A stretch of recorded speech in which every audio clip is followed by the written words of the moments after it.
Welcome to Simplified UPSC by PPP, where we listen, learn, and grow together. Detailed lecture notes in English and Hindi, plus practice questions for prelims and mains, only on our Telegram channel. Link in description. Like and subscribe for more. इस चर्चा को शुरू करने से पहले हम चाहेंगे कि हमारे श्रोता हमें सपोर्ट करने के लिए YouTube पर simplified UPSC by PPP channel को सब्सक्राइब करें ताकि हम उनके लिए ऐसी ही उपयोगी सामग्री लगातार लाते रहें। अच्छा, आज हम एनसीईआरटी की एक किताब के उस अध्याय पर बात करने वाले हैं जो एक बहुत दिलचस्प सवाल पूछता है। जब समाज में कुछ गलत हो रहा हो तो बदलाव आखिर आता कैसे है? क्या एक अकेला इंसान काफ़ी है या इसके लिए हजारों लोगों को सड़कों पर उतरना पड़ता है? आज हम कक्षा 12 की समाजशास्त्र की किताब के अध्याय 8 सामाजिक आंदोलन की कहानी को समझेंगे। किसानों के हल से लेकर छात्रों के ट्विटर हैशटैग तक हमारा मकसद सिर्फ इसे दोहराना नहीं है, बल्कि यूपीएससी के नज़रिए से इसकी हर परत को खोलना है और ये भी देखना है कि परीक्षा में यहाँ से सवाल कैसे बनते हैं। तो चलिए शुरू करते हैं। सबसे पहला सवाल, ये सामाजिक आंदोलन होता क्या है? क्या सड़क पर इकट्ठा हुई हर भीड़ एक आंदोलन है? एक बहुत ही जरूरी सवाल है। देखिए, सड़क पर 100 लोग अचानक किसी बात पर चिल्लाने लगें तो वो एक भीड़ है, एक क्षणिक गुस्सा है, आंदोलन नहीं। लेकिन अगर वही 100 लोग हर हफ्ते एक ही बैनर के नीचे एक ही मांग के लिए इकट्ठा हों, उनका एक नेता हो, एक विचारधारा हो, तो वो एक आंदोलन का रूप लेने लगता है। अच्छा, सामाजिक आंदोलन किसी भीड़ या दंगे से बिल्कुल अलग है। इसमें एक मकसद होता है, एक अनुशासन होता है, एक संगठनात्मक ढांचा होता है और ये लंबा चलता है। इसका उद्देश्य समाज में कोई बड़ा बदलाव लाना होता है या फिर किसी हो रहे बदलाव को रोकना होता है। ये तो बहुत दिलचस्प है। जैसे कि हफ्ते में काम के दिन 5 होना, आज ये हमें कितना सामान्य लगता है, लेकिन ये रातों रात तो नहीं हुआ है। ये दुनिया भर के मजदूरों के एक लंबे संगठित संघर्ष का नतीजा है जो अपने आप में एक सामाजिक आंदोलन था। बिल्कुल सही पकड़ा आपने। और इसी से जुड़ी एक और बात है जिसे समझना जरूरी है। जब भी कोई आंदोलन समाज में बदलाव लाने की कोशिश करता है तो लगभग हमेशा उसके जवाब में एक प्रति आंदोलन, मतलब एक काउंटर मूवमेंट भी खड़ा हो जाता है। ओह, अच्छा। इसका सबसे अच्छा उदाहरण हमें 19वीं सदी में मिलता है, जब राजा राम मोहन रॉय ने सती प्रथा जैसी कुरीतियों के खिलाफ अभियान चलाया तो धर्म सभा जैसी संस्थाओं ने उनके सुधारों का विरोध किया। जी, जमकर विरोध किया। ये दिखाता है कि सामाजिक परिवर्तन कभी भी सीधी रेखा में नहीं होता। यानी समाज एक रस्साकशी के खेल जैसा है। एक समूह रस्सी को आगे खींचता है तो दूसरा उसे वापस खींचने में लग जाता है। ये तो बदलाव की प्रक्रिया को बहुत जटिल और धीमा बना देता होगा। हाँ, और यही लोकतंत्र की खूबसूरती और चुनौती दोनों है।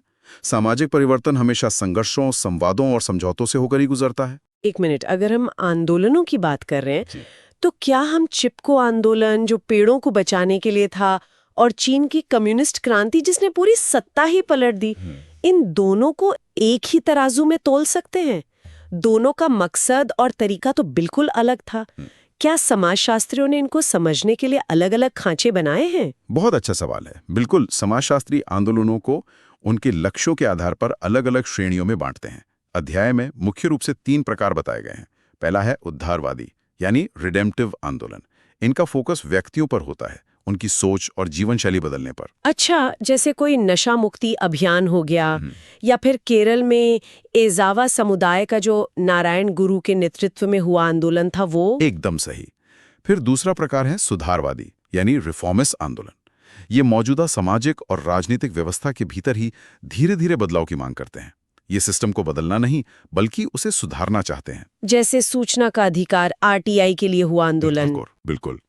और तीसरा तो यकीनन वो होगा जो पूरी व्यवस्था को ही जड़ से उखाड़ फेंकना चाहता हो। हाँ। उन्हें हम क्रांतिकारी यानी रेवोल्यूशनरी आंदोलन कहते हैं। ये कहते हैं कि छोटी मोटी मरम्मत से काम नहीं चलेगा, ये पूरी इमारत ही गिरानी पड़ेगी और नई बनानी होगी। जैसे फ्रांस की क्रांति या रूस की बोल्शेविक क्रांति। जी। इसी चर्चा में एक और दिलचस्प विभाजन सामने आता है, पुराने और नए सामाजिक आंदोलनों के बीच का अंतर।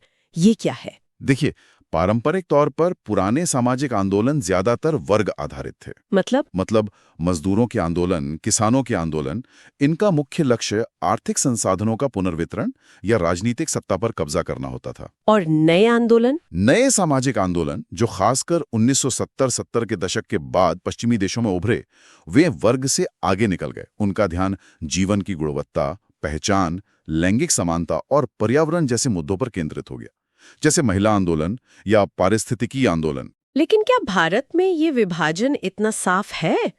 मुझे तो लगता है यहाँ के आंदोलनों में सब कुछ मिला-जुला सा रहता है। आपने बिल्कुल सही नब्ज पकड़ी है, और यही इस अध्याय का एक मुख्य तर्क है। भारत के संदर्भ में ये विभाजन बहुत स्पष्ट नहीं है। यहाँ के जो नए कहे जाने वाले आंदोलन हैं, उनमें भी आर्थिक असमानता और संसाधनों के बंटवारे जैसे पुराने मुद्दे गहरे तक जुड़े रहते हैं। मतलब हम ये नहीं कह सकते कि चिपको आंदोलन सिर्फ पर्यावरण, जो एक नया मुद्दा है, का था। उसमें तो उन गांव वालों की रोजी रोटी, एक पुराना मुद्दा का सवाल भी सीधे तौर पे जुड़ा हुआ था। बिल्कुल, यही भारत की खासियत है। यहाँ का कोई भी आंदोलन सिर्फ एक मुद्दे तक सीमित नहीं रहता। पर्यावरण का संघर्ष अक्सर आदिवासी पहचान के संघर्ष से जुड़ जाता है, और महिलाओं का संघर्ष जातिगत भेदभाव के संघर्ष से। सब कुछ आपस में गुंथा हुआ है। जी, ये बहुत ही महत्वपूर्ण बात है। चलिए इसी आइडिया को भारत के कुछ असल आंदोलनों पर लगाकर देखते हैं, और ये भी समझेंगे कि यूपीएससी इन गहरी समझ वाले सवालों को कैसे पकड़ता है। शुरुआत किसानों से करते हैं, जिनका संघर्ष शायद सबसे पुराना और निरंतर चलने वाला है। किसान आंदोलनों का भारत में एक बहुत लंबा और समृद्ध इतिहास रहा है, आजादी से पहले भी और बाद में भी। अध्याय में बंगाल के तेभागा आंदोलन का विशेष रूप से जिक्र है। ये आंदोलन बटाईदार किसानों का था, जो जमींदारों द्वारा फसल का आधा हिस्सा ले लिए जाने का विरोध कर रहे थे। उनकी मांग थी कि उपज का 2/3 हिस्सा उन्हें मिले और जमींदार केवल 1/3 ही लें। अरे, ये लाइन सुनते ही मेरे दिमाग में एक बत्ती जली। 2013 के प्रीलिम्स का पेपर याद है? उसमें यही सवाल शब्दशः पूछा गया था। बंगाल में तेभागा किसान आंदोलन की क्या मांग थी, और उसका सही जवाब यही था। मतलब एनसीईआरटी की ये बारीकियां सीधे सीधे सवाल बनकर आती हैं। बिल्कुल, और सिर्फ यही नहीं, अध्याय में गांधी जी के नेतृत्व में हुए किसान संघर्षों जैसे चंपारण, खेड़ा और बारदोली का भी जिक्र है। हाँ, चंपारण सत्याग्रह। जी, जो नील की खेती करने वाले किसानों के शोषण के खिलाफ था। और देखिए, यहीं से एक और सवाल जुड़ता है। 2018 के प्रीलिम्स में चंपारण सत्याग्रह के एक अति महत्वपूर्ण पहलू के बारे में पूछा गया था, और विकल्प ऐसे थे जो दिखाते थे कि कैसे एक स्थानीय किसान आंदोलन राष्ट्रीय स्वतंत्रता संग्राम का हिस्सा बन गया। ये दिखाता है कि यूपीएससी सिर्फ तथ्य नहीं, बल्कि मुद्दों के बीच के जुड़ाव को भी परखता है। सही बात है। अच्छा, अगर हम किसानों से हटकर भारत के आदिवासियों की दुनिया में चलें तो उनका संघर्ष तो शायद और भी ज्यादा गहरा और बहुआयामी रहा है। निश्चित रूप से। अध्याय में झारखंड आंदोलन का बहुत अच्छा विश्लेषण है। ये आंदोलन 100 साल से भी ज्यादा पुराना है, जिसकी जड़ें बिरसा मुंडा के नेतृत्व में हुए विद्रोह तक जाती हैं। बिरसा मुंडा ने दिकुओं यानी बाहरी लोगों, खासकर व्यापारियों और साहूकारों के शोषण के खिलाफ उलगुलान का नारा दिया था। उलगुलान? हाँ जी, उलगुलान यानी महान हलचल। ये आंदोलन सिर्फ आर्थिक शोषण के खिलाफ नहीं था, बल्कि ये अपनी सांस्कृतिक पहचान, अपने जंगल और जमीन पर अधिकार का भी संघर्ष था। और यहाँ एक और सीधा लिंक मिलता है। मुझे याद आ रहा है 2020 के प्रीलिम्स में एक सवाल था कि उलगुलान या महान हलचल निम्नलिखित में से किस घटना से संबंधित है। इसका सीधा संबंध बिरसा मुंडा के विद्रोह से है। ये तो अविश्वसनीय है कि कैसे एक ही अध्याय से इतने सारे सीधे सवाल मिल रहे हैं। हाँ, क्योंकि ये आंदोलन भारतीय समाज की बुनियादी संरचना से जुड़े हैं। अध्याय में कुछ और महत्वपूर्ण आंदोलनों का भी विश्लेषण है, जिन्हें हमें समझना होगा, जैसे श्रमिक आंदोलन। हाँ, इसमें 1982 की बॉम्बे टेक्सटाइल मिल की ऐतिहासिक हड़ताल का जिक्र है। वो हड़ताल तो लगभग 2 साल तक चली थी, और उसने मुंबई के औद्योगिक परिदृश्य को हमेशा के लिए बदल दिया। उस एक हड़ताल के बाद लगभग 1 लाख मजदूरों ने अपनी नौकरियां खो दी। बाप रे! और शहर का औद्योगिक आधार कमजोर पड़ गया, जिससे वह धीरे धीरे सेवा क्षेत्र की ओर बढ़ गया। ये सोचना भी अजीब है कि आज जहां मुंबई में बड़े बड़े मॉल और कॉरपोरेट ऑफिस हैं, वहां कभी हजारों मजदूरों की आवाजें गूंजती थीं। एक हड़ताल ने शहर का पूरा भूगोल ही बदल दिया। अब अगर हम जाति आधारित आंदोलनों को देखें, तो क्या वो सिर्फ आरक्षण के इर्द गिर्द घूमते हैं? यह एक बहुत आम धारणा है, लेकिन सच्चाई इससे कहीं ज्यादा गहरी है। अध्याय बताता है कि दलित और पिछड़े वर्गों के आंदोलन आत्मसम्मान और सामाजिक समानता के लिए संघर्ष हैं।